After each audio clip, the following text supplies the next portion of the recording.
All right. Hello, everyone, and welcome back to the Gold Get Her podcast. Today, we're chatting with Karla Sofía Patrón, known artistically as Kafi.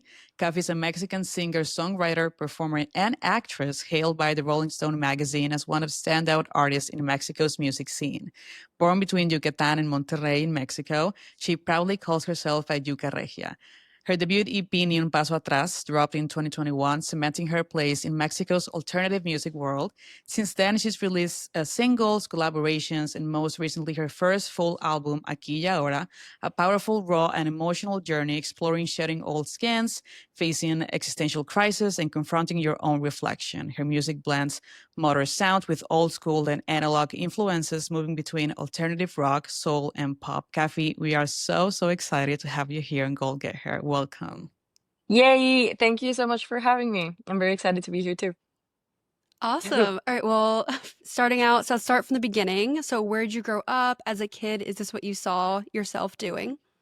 So I was born in Monterrey, in a family that's basically full of musicians. There's only a couple people in my family from my mom's side that don't play any instrument.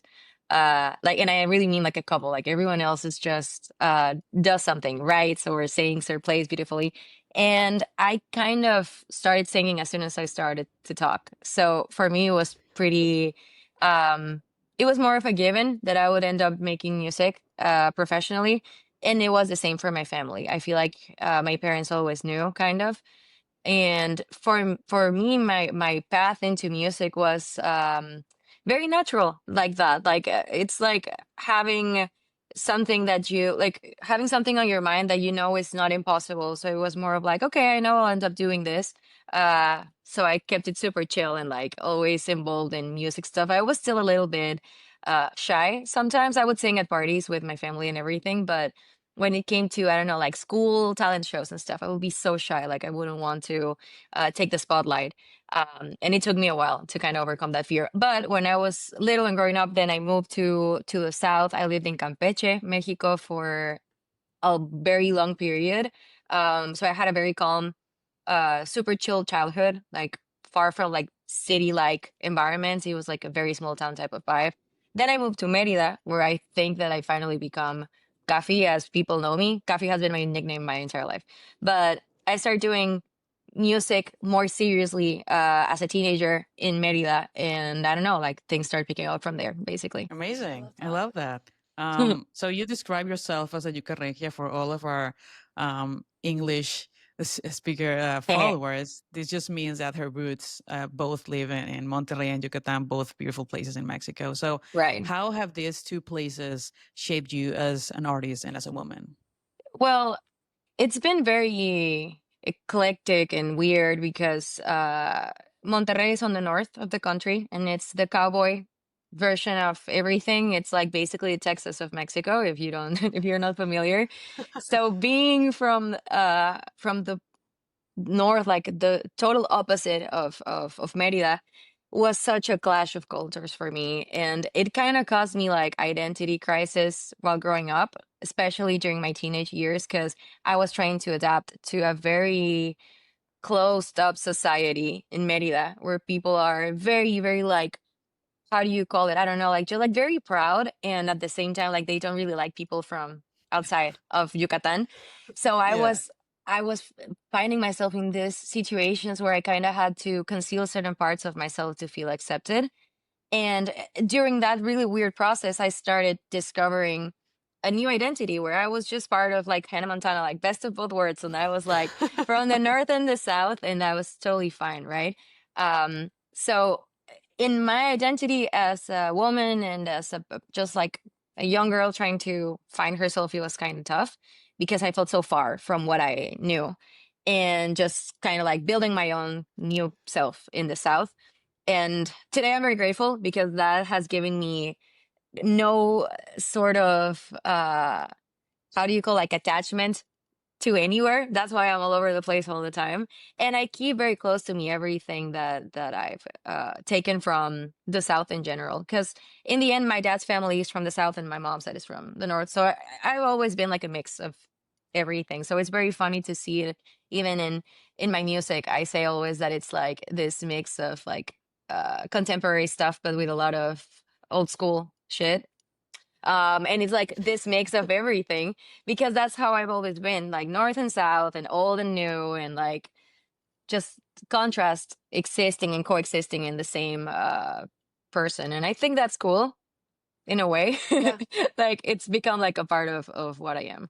And even recently, in like more recent years, finding myself for reasons of destiny or whatever, finding myself now in between LA and Mexico and doing things like that is just a constant bipolarity of everything in my life. That's beautiful, honestly. So I guess my next question kind of rolls right into that. You know, as you said, and as Nat stated in the beginning, your music really blends modern alternative sounds with old school vibes. Who were your biggest musical influences growing up? And do those same people inspire you today, or has it kind of changed over time? So one of the people that have been like a direct influence in what I want and what I want it to be, and like my reference of cool, has to be my uncle Charlie. He is my producer, one of my producers. I have always admired him since I was little, because he succeeded at his dream of having something very, very important in the rock scene in Mexico. Mi tio Charlie is the bassist of one of the most important rock bands in Mexico. It's called Jumbo, and they've done and accomplished so much. And seeing him be cool, like just the coolest motherfucker that I can think of, and just like traveling around the world and writing these beautiful songs and really like rocking out there, made it so real for me. Like he really paved the way for not just me, but other, like some other of my my other cousins, even my brother. Like we all admire him a lot, and all of us that pursued music started because of that, because we were like, he made it, like he's doing it. So mi tio Charlie is a great inspiration. Having him as a part of my project since I started has been a blessing, and to have him play with me in some of the gigs and everything has always been like a very special thing. And I guess that along the lines of that, I guess that the Beatles have always been an inspiration. Pink Floyd, John Mayer, I've always loved him. Like there's always this like thing coexisting of rock and really like heartfelt ballads. And obviously, I wouldn't be anything, or I wouldn't know anything, if it hasn't been because my mom exposed me to Natalia Lafourcade when I was very young, and Jimena Sariñana, and Julieta Venegas, and basically everybody. I would put up there too Mon Laferte. Mon Laferte is like one of my major inspirations. I absolutely adore her. And I gotta say that there was a point in my teenage years when I first discovered her music where seeing her singing live switched something in me. Like I remember seeing her and feeling like goosebumps all over my body, and being like, that's the thing. Like whatever she has in herself, like that's the thing that I need to find, because I want to do that, you know? So yeah, I guess that. I guess you sort of just answered the next questions. Like, would you say that, like, seeing Mon Laferte live, that was your aha moment when you realized you wanted to pursue music professionally? I mean, at the end of the day, you're being exposed to art because of your family. So was that your aha moment? Yeah, like I feel I was very shy, in I've never been shy like that, but I was shy in this sense of like I was afraid to have my own voice and tell people that I wrote my own songs, because I've been writing songs since I was like 12. Very bad songs, but I've been writing songs since I was like 12. And I was so afraid of people knowing. Like that level of vulnerability was so scary for me that I didn't want to pursue something like that, like being the front woman of something, like being the one that shows face, and like that all the pressure's on her, like that was super scary for me. And when I was little, I used to want to be like Haley Williams, like have this like crazy, like super cool rock band and just like sing for a band, but it wasn't necessarily like my name or my face or anything. So when I see Mon Laferte singing live and singing her heart out and having this crazy band following her lead, I was like, it's so possible. Like this is something that, like that fire that I see in her, I feel it within me, but I just need to find a way to stop being scared. And I remember my boyfriend at the time showed me that video, and he was like, I have something that's gonna change your fucking mind right now. Like it's gonna blow your mind. And I remember like we were at this like family reunion, and I'm like, well, what? He's like, you gotta come out. Like, so we go to the car, and he plays the video for me in the car, and I'm like, tears running down my face, and I'm like, yes, like this is it. long story short, very little after that, I moved to Merida, and basically my life changes after that because it's in Merida where I start like I go to Merida with a new mentality of, okay, I want to make music. I don't know how, I don't know where to start, but I need to find it within me to have that confidence to say I'm an artist and I want to be an artist.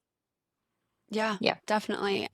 The music industry can be super challenging. Obviously, I have no personal experience in it, but I do have a few cousins who do like opera singing out in LA, and that's as close to the music scene as I have personally. But I've heard there's so many challenges, especially being a woman in that space. So, what are some obstacles that you've faced as a woman in that industry, and how have you kind of navigated through that? Um, that's a tricky one because I feel like this question can be answered very, very differently today than if you had asked me 5 years ago. Good. Luckily, the industry is changing and it's moving really fast, and people are learning very, very quickly. Not as quickly as, I mean, it took 100 years, but I think that today it's more normal than ever to have a space in an industry where we didn't have a space unless you were the singer and that's it. And even then, like there used to be like this really weird stigma about you're just a singer, right? Mm, So my way to get over all the obstacles in this industry that is very demanding, especially for women, like you always have to prove yourselves in ways that men aren't asked to do. uh and it's really weird because I mean, I've been in shows where some stupid sound guy is like, do you know how to turn on your mic type thing? uh and that's just like the smallest of things that have happened, but at the same time I've been very but it stays lucky to with be. you. Yeah. It stays, of course. It was so Mhm. I was so angry and then like funny. Like I was laughing the whole time, but it's just like, what do you mean? Like, why? Yeah. You're not asking that to anyone else, but you're asking me, right? Anyways, Right. but yeah, and I've been very lucky to be surrounded by people, to build my own team, to build my own team of people that I trust, that I can rely on, that respect me, that I respect, that trust my leadership, that I can confide if I don't know what the fuck I'm doing and just like help, type of thing. Um, but before I got to have my team or something, I guess just the usual discrediting. And there's always people who point at what you're doing and try to come up with answers of why you have what you have or how you get where you are. I've had people show up to my shows and tell me directly to my face, like, I just came to see you to see if it was like as good as they say it is, or if it was all out of tune, but you're doing Oh, great. Like, keep going. And I'm like, I don't need your fucking opinion, bro. Like, yeah. I don't even like your music. What are you talking about? So there's always like these like crazy intimidation tactics against girls. Even between girls sometimes, which is a reality as well. Just the competition might can be like very nasty sometimes. But one thing that being all over the place and participating in the Monterrey music scene, like indie music scene, and participating in Merida's indie scene, and now in Mexico City, and slowly like getting there in the LA scene as well. It's just that the sun comes out for everybody. Like, to me, there is Mm. no such thing as competition.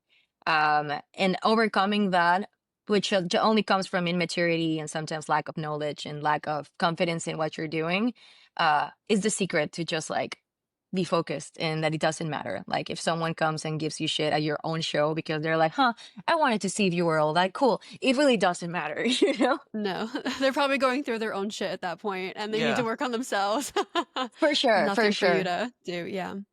they're projecting. Yeah, 100%. Hmm. So, um, I feel like I could. My personal opinion is with this new album, Aquí y Ahora, I feel like we can listen to a more mature Kafi, dealing with more complex topics for sure. So, what was the process like creating and releasing this current project as an independent artist? Oh, wow. First of all, expensive. um, Being an indie artist is really cool for people who are workaholics like me. I love to be involved in every part of my project. Everything you see, from the election of the font that you see on a certain type of content, to the color grading, to the concepts, to everything. Like, I'm literally in every single part of this. And it's just not just me. Something that's very important for indie artists as well is that we gotta delegate sometimes. Like, you can't do it all, but it's important that you are like seeing everything.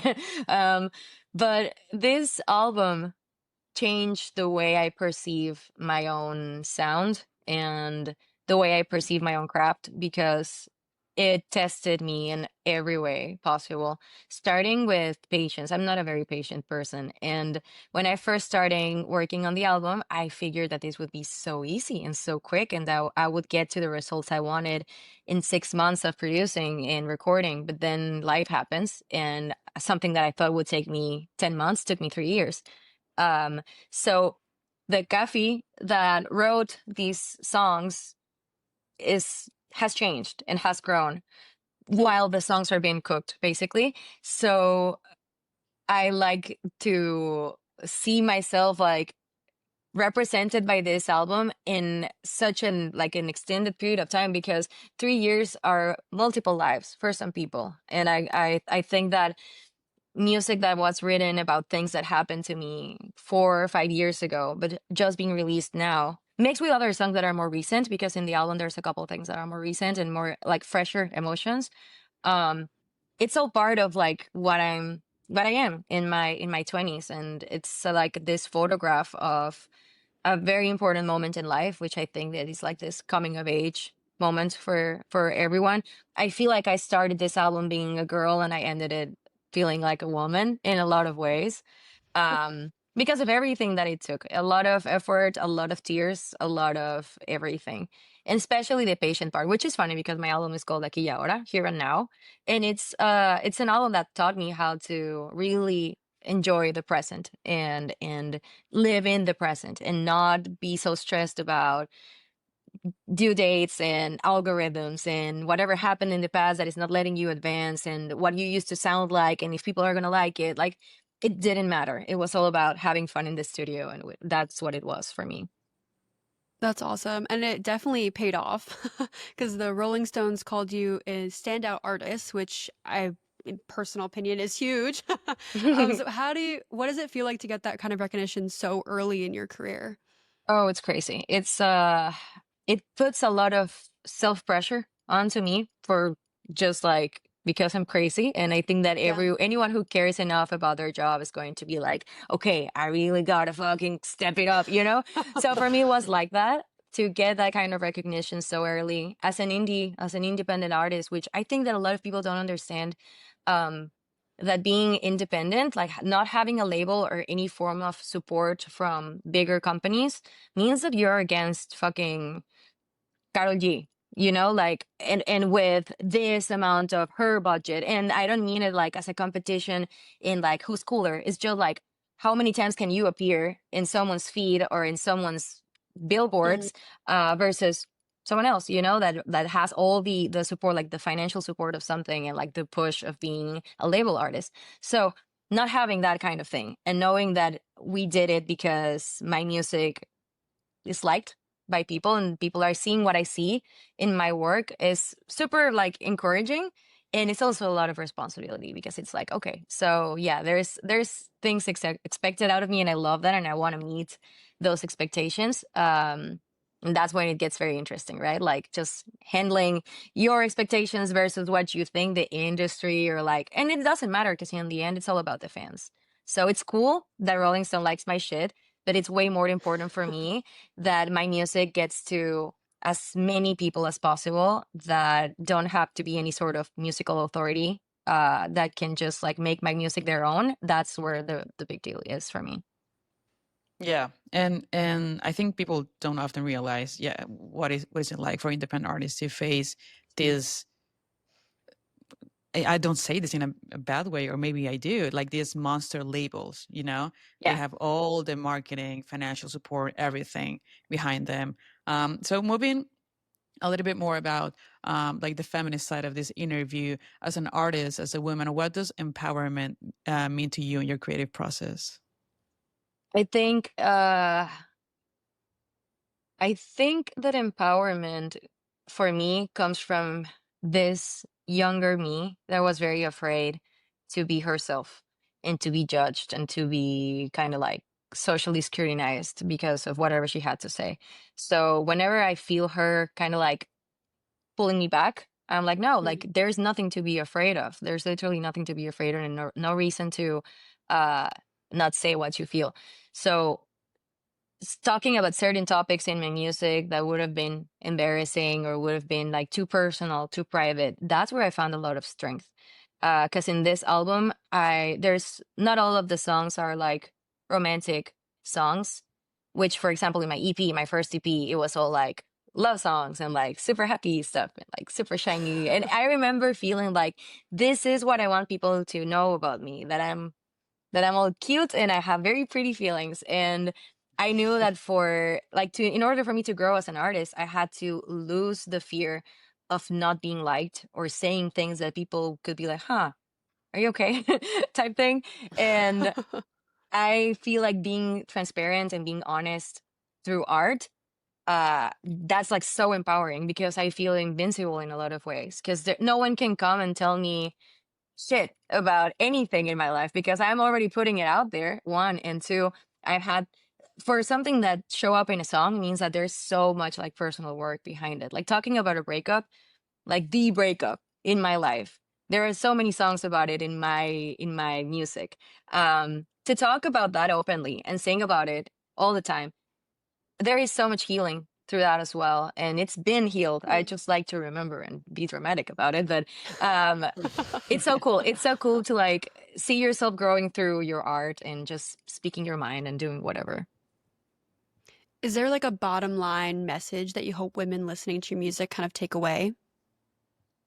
um I don't know if this is directly in my music because I've never wanted to be the kind of artist that I don't take myself all that seriously to feel like I have a message, like something important to say other than this is me, soy mexicana, estoy loca, tengo crisis como tú, and it's okay to feel whatever you're feeling. And ups and downs. If one day you feel super in love and the other day you want to tell everybody to go fuck themselves, that's great. Like that's being human and that's who we are and it's Yeah. perfect. So I guess that accepting our shadows is something that I worked on a lot during the process of this album because there's a couple of songs that don't show the most like healthy feelings. It's a lot about anxious attachment. There's a lot about not letting go or like kind of going through these breakups where you're gaslighting yourself that everything's okay.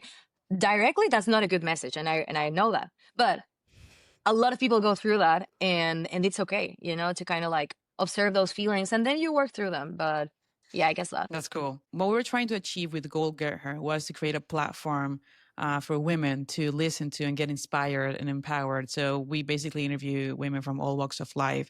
And you're, I think, the first artist that we have in the pod. So for any women listening who dreams of starting a creative career, whether it's music, film, or just art in general, what's one piece of advice you'd like to share? um that you're never gonna be ready to start whenever you feel like it, but make it soon because there's no point in waiting. Sometimes I regret that I didn't do certain things or I didn't get certain ideas to action because I was waiting for the perfect moment, or no, when I have this amount of money to make it happen, or when I look like this, or when I feel like I'm more ripped, or when I feel like I don't know, like just like random things and like pressures that I put onto myself where I could have just done the thing. And that's where true creativity and true I don't know, like those like magical moments happen when you have the idea, you just gotta fucking do it. And it doesn't matter what anyone thinks. It doesn't matter like to let go of that fear that I had. I think that would be my advice. And that it's never too late to start too.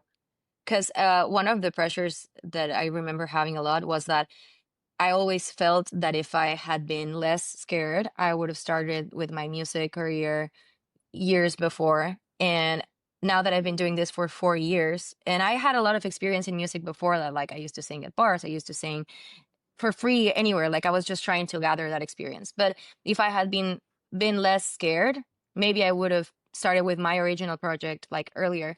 But that didn't happen. That didn't happen. So there's no point in suffering for things that are in the past. Like it's more about what can you do today, and if you want to create, you want to do something, just like just do it. I totally agree. I think that's something that a lot of women sometimes battle with. They have this great idea, but they never take action on it. And then 5 Right. years pass and they're like, oh, is it too late? But yeah, I think that's super important just to say, like, it's never too late. Just start and see what happens. And you never know what will come of it.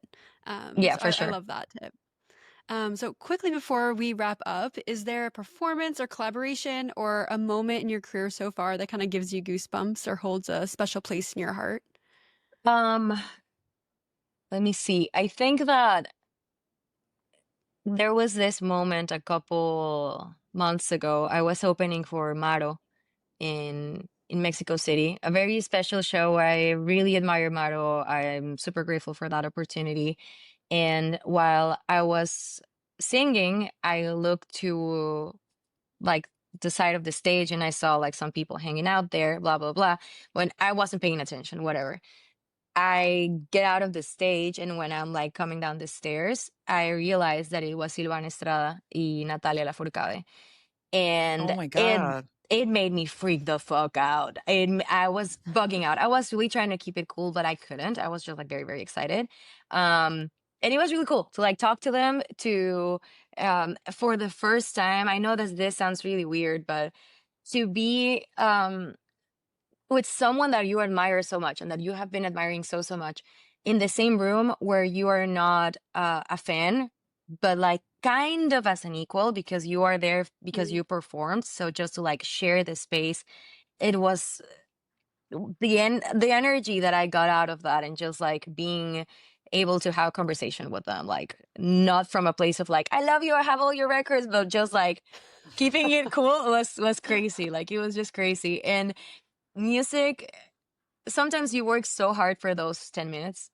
Like you don't know that all the work you're putting into your own work is for those weird, perfect coincidences where you share something like that for a little bit. And maybe it's not a lot for a lot of people, but to me, it's like, yeah, I'm working so hard to be in better platforms, um, where I don't know, like I can feel like I'm doing it, and definitely sharing something like that and having people like that see me sing was like an important thing for sure.